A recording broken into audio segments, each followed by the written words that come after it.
Welcome to a slightly different look of how Coach Edo's How the Racers won the triathlon edition. Today I'm looking at the men's race of the Olympic triathlon that took place in Rio de Janeiro. CoachEdo.net.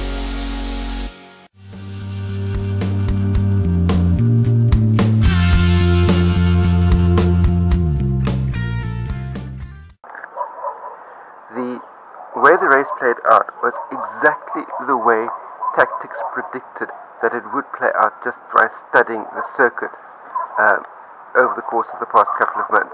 A super technical bike course teamed up with a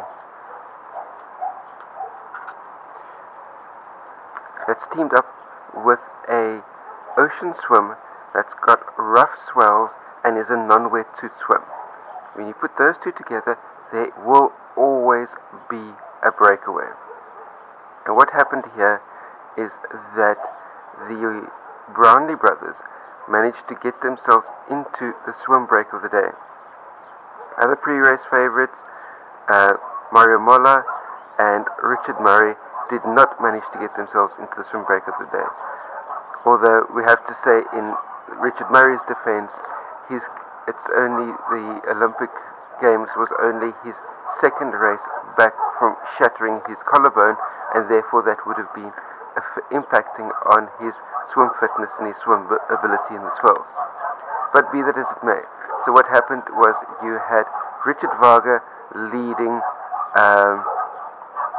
Schoeman of South Africa out of the water at the end of the swim, and they had the Brownlee brothers with them, and within seconds through triathlon, with their hyperfast triathlon transition time, the Brownlee brothers managed to get out of transition before the swim chase back even made it to transition. It meant that they were effectively out of transition and out of sight by the time the chase back came through. Now, when you've got a super tight bike course that's got lots of 90-degree turns, when you've got a small breakaway group, that breakaway group can line up nose to tail through those 90-degree turns and effectively go outside of road to apex of corner to outside of road, and thereby straightening out those 90-degree corners and carry more speed out of the corner.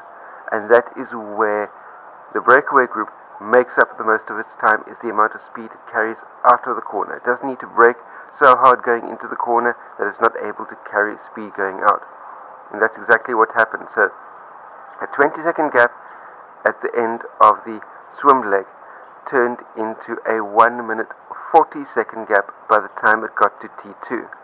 And with the small group that there was, obviously the Brownlees put the hammer down straight out of T2, opened up a gap, and that was effectively the end of the race.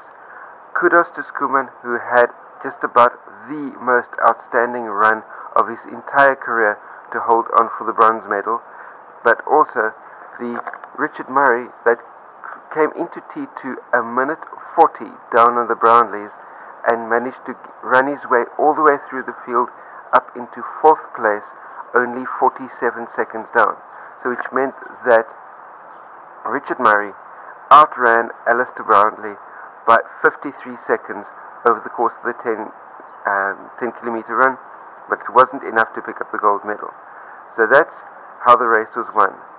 Break established in the rough water swim, extended on the technical bike course, and the Brownlees brought it home for gold and silver over the course of the run. And this is exactly the same reason why, when it gets to the women's triathlon, the Team USA have, through their selection process, selected them out of any sure medal hopes. There's a possibility that Gwen Jorgensen might be able to run everybody down and maybe get up into bronze, like what Richard Murray almost got himself up into bronze.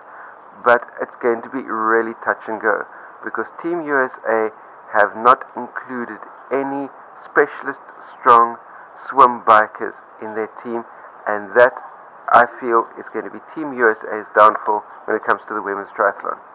So that brings me to the end of my report on the men's race of the Olympic Games triathlon in Rio de Janeiro for 2016. Be sure to post any comments, questions, criticisms that you may have in the comment section down below. Thumbs up if you like this video, share it out amongst your friends, and remember, if you're new to my channel, hit that subscribe button down there to stay subscribed for all the new content that comes out every single day of the week. And last but by no means least, remember, stay carved up for the win. I'll see you next time. Cheers. Whoa!